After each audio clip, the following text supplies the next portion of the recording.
un établissement ostréicole sur l'île de Noirmoutier. Chez Jean-Philippe Poitureau, on vend au détail, résultat 80% de l'activité se joue entre Pâques et septembre. Aujourd'hui, une étape traditionnelle, ouvrir ces poches d'huîtres qui viennent de passer plus d'1 an dans l'eau et les dédoubler pour leur permettre de grandir. C'est des poches qu'on a remplies avec à peu près 700-800 petites huîtres à l'intérieur. Donc on avait environ 1 kilo d'huîtres dans les poches. Et là, comme vous pouvez le constater, les poches font entre 15 et 20 kilos. Donc on va les dédoubler et on va refaire des poches à peu près d'environ 6 kilos que l'on va remettre à l'eau jusqu'au mois de mai-juin l'année prochaine. Voilà. L'ouverture des poches s'enchaîne et sans surprise, le constat s'impose comme une évidence. La surmortalité estivale est encore une fois bel et bien passée par là. Hop, c'est ça, c'est une coquille celle aussi. Voilà, regardez donc. Hop. Vous voyez, si je prends 2 huîtres vivantes, quand on tape dessus, ça sonne bien dur que quand... Vous voyez, là on a bien le bruit de coquille, donc rien qu'au bruit, on sait qu'on a déjà un taux de perte qui est assez important. Mais après, ce que l'on fait, c'est on sort une poche, comme je suis en train de faire dehors là, et puis on met carrément la poche ici sur la table, c'est-à-dire la manne, on la renverse sur la table, et on pèse la manne avant, pardon, et après on fait le tri. Et par rapport au poids, on fait à peu près la déduction pour savoir le pourcentage de perte. Parce qu'une manne, c'est-à-dire une poche, c'est parlant. Hein. On a constaté des séries où on avait jusqu'à 70-75% de perte dans certaines séries d'huîtres et dans certains endroits de la baie de Bourgneuf. Hein. Là, on peut dire que cette série-là, on pourrait compter ça à peu près une série dans ce que je suis en train de faire dehors, là, à peu près une série à 40, une bonne quarantaine de pourcents. À quelques kilomètres de là, toujours sur l'île de Noirmoutier. Lutter contre la surmortalité, c'est précisément l'objectif de ce laboratoire de sélection créé il y a 1 an par 4 acteurs de la filière. 4 écloseries qui se sont associées pour donner naissance à la sélection française conchilicole. Objectif, tenter de mettre au point une huître creuse plus résistante. Au préalable, on a fait une reproduction d'huîtres, donc à partir de géniteurs qu'on a sélectionnés ou qu'on a été chercher dans le milieu sauvage, afin d'obtenir des familles. Donc ici, vous avez différentes familles. Là, ici, il y en a 40, il y en a 40 de l'autre côté. Donc au total, dans cette salle, on peut élever 80 familles individuellement. Donc des familles d'huîtres qui vont nous servir ensuite, une fois qu'elles sortiront de cette écloserie, elles vont nous servir elles vont être mises sur l'estran l'été prochain, afin de subir une épreuve et de vérifier laquelle de ces familles va survivre suffisamment au problème de mortalité estivale.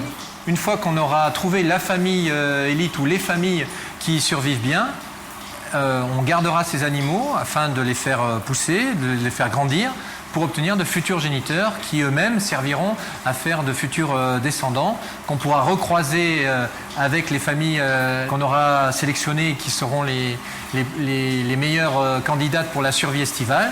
Et ainsi de suite, de génération en génération, trouver et d'optimiser, d'augmenter le nombre de familles élites qui survivent au problème de mortalité estivale. Pour les diatomées, bref, les huîtres se reproduisent, la résistance de leur progéniture est testée en milieu naturel et celles qui survivent pourront à nouveau être croisées. Le tout en évitant la consanguinité, d'où le grand nombre de familles. L'idée dans SFC, c'est de partir sur environ 500 familles sur 2 ans. Ces 500 familles vont pouvoir nous permettre de garder un maximum de variabilité génétique afin d'éviter un maximum de consanguinité. Ce qui nous permettra, grâce à ça, justement, de choisir dans ces 500 familles, les familles qui présenteront un nombre de mortalités limité pour pouvoir les croiser avec d'autres qui n'auront pas d'apparenté. Mettons que cette famille survive à 90%.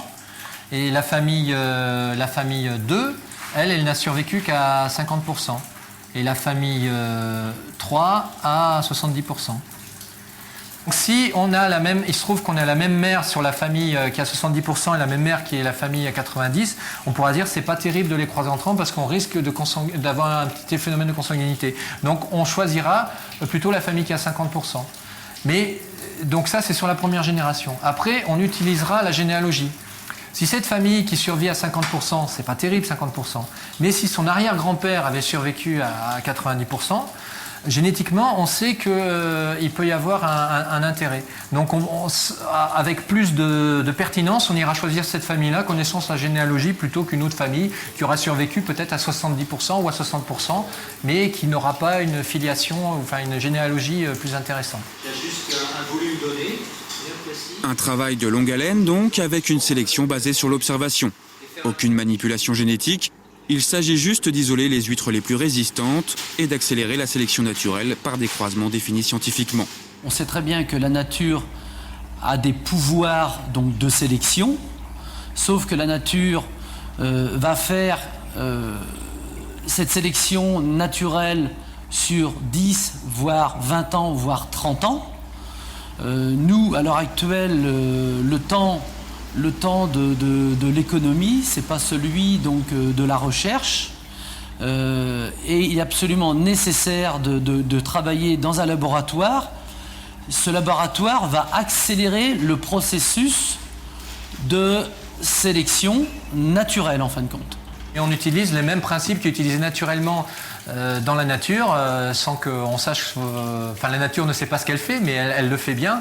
Nous, on va refaire la même chose, sauf qu'on va essayer de savoir un peu plus ce qu'on fait. Ici, vous avez une famille d'huîtres. On voit les petites huîtres. Bon, elles font toutes plus d'1 millimètre. Certaines sont un peu plus grosses, peuvent atteindre les 2 ou 3 millimètres. On peut essayer de... Bon, c'est des tout petits animaux, hein, mais c'est des petites huîtres qui ont passé, comme je disais, maximum 20 jours en élevage larvaire, et là qui sont à peu près 15 jours d'élevage de micronurserie. Retour à la Godaille chez Jean-Philippe Poitureau. Lui, pour le moment, tire son épingle du jeu, mais un tiers des ostréiculteurs pourrait mettre la clé sous la porte à cause de ce phénomène de mortalité grandissante. Il y a quelques années, elle tournait autour de 5 à 10%, mais depuis 3 ans, elle s'amplifie et flirte maintenant avec les 50%. Bref, comme de nombreux ostréiculteurs, Jean-Philippe Poitureau suit avec intérêt le travail de la sélection française conchylicole. C'est une histoire pour nous parce qu'on pourra toujours, nous depuis 12 ans, on travaille avec des écloseries. Donc avec les écloseries, ça sera les premières qui arriveront à avoir des huîtres résistantes, donc on pourra toujours les avoir.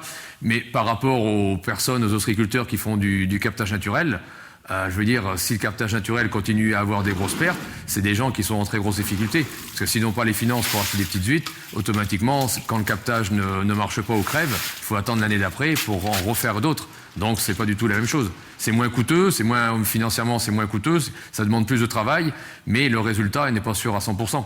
Alors qu'avec les écloseries, tant qu'on aura un peu les moyens de pouvoir se permettre d'acheter des huîtres, automatiquement, on va dire que ce que les gens font, les chercheurs, pour nous, c'est l'avenir.